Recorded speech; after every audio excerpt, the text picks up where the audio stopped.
देशभक्ति और यही सच्चा राष्ट्र प्रेम है। ना सरकार मेरी है ना रब मेरा है, ना सरकार मेरी है ना रब मेरा है, और ना ही ये बड़ा सा नाम मेरा है। बस इतनी सी बात का गुरूर है मुझे कि मैं भारत की हूं और ये भारत मेरा है और ये भारत मेरा है। परंतु एक वैचारिक बीमारी हमारे समाज में मुझे नजर आती है।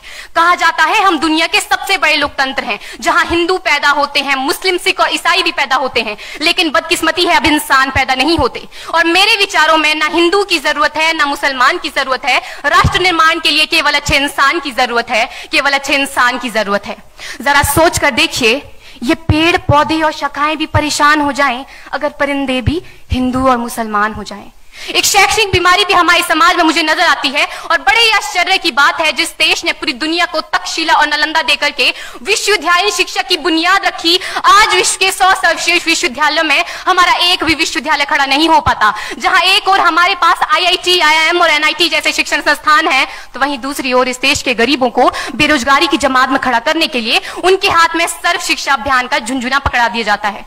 और मैं बता दूं, इस शैक्षणिक बीमारी का केवल एक कारण वो ये कि हमारे देश की शिक्षा नीति केवल 2 तरह के लोगों के लिए बनती है, पहले वो जो विद्वान हैं और दूसरे वो जो धनवान हैं।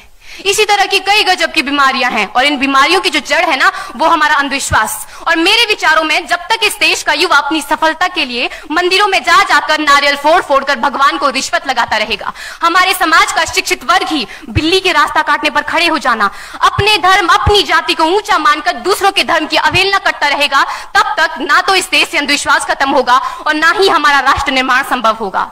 हमारी संस्कृति, हमारी सभ्यता को दुनिया ने शीश नवाया है, तो क्यों आस्था के नाम पर हमने अंधविश्वास फैलाया है? मेरे विचारों में हमारा राष्ट्र निर्माण तब संभव होगा जब इस देश में महिलाओं की पूजा नहीं, उनकी इज्जत की जाएगी। राष्ट्र निर्माण तब संभव होगा जब हम जाति का आरक्षण नहीं बल्कि सामाजिक सशक्तिकरण पर बात करेंगे।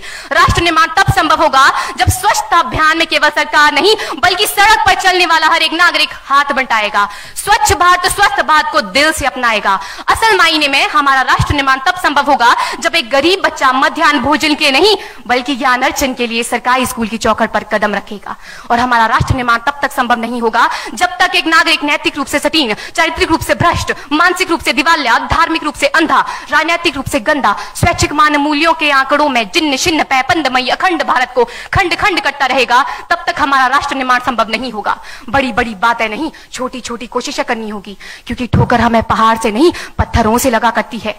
I being an Indian, I being a student, I being a symbol daughter of this motherland feel proud to be an Indian। और मैं सैल्यूट करना चाहूंगी सरहद पर दिन रात हमारी रक्षा के लिए खड़े हर उस जवान को, इस देश की पुलिस, प्रशासन और किसान को, और इस देश के हर उस व्यक्ति को जो अपना काम पूरी ईमानदारी, पूरी मेहनत और पूरी लगन से करते हैं, जिनके बिना राष्ट्र निर्माण की कल्पना करना भी असंभव सा लगता है। और आज इस मंच पर पूरी जिम्मेदारी के साथ मैं भारत की बेटी ये कहती हूं कि हमारा राष्ट्र निर्माण तब संभव होगा जब हम सभी, मैं, आप, हम सब मिलकर प्रयास करेंगे, क्योंकि हमारे देश की जिम्मेदारी नहीं है हमें आगे ले जाने की, हमारी जिम्मेदारी है अपने देश को आगे ले जाने की, अपने राष्ट्र को आगे ले जाने की, अपने वतन को आगे ले जाने की।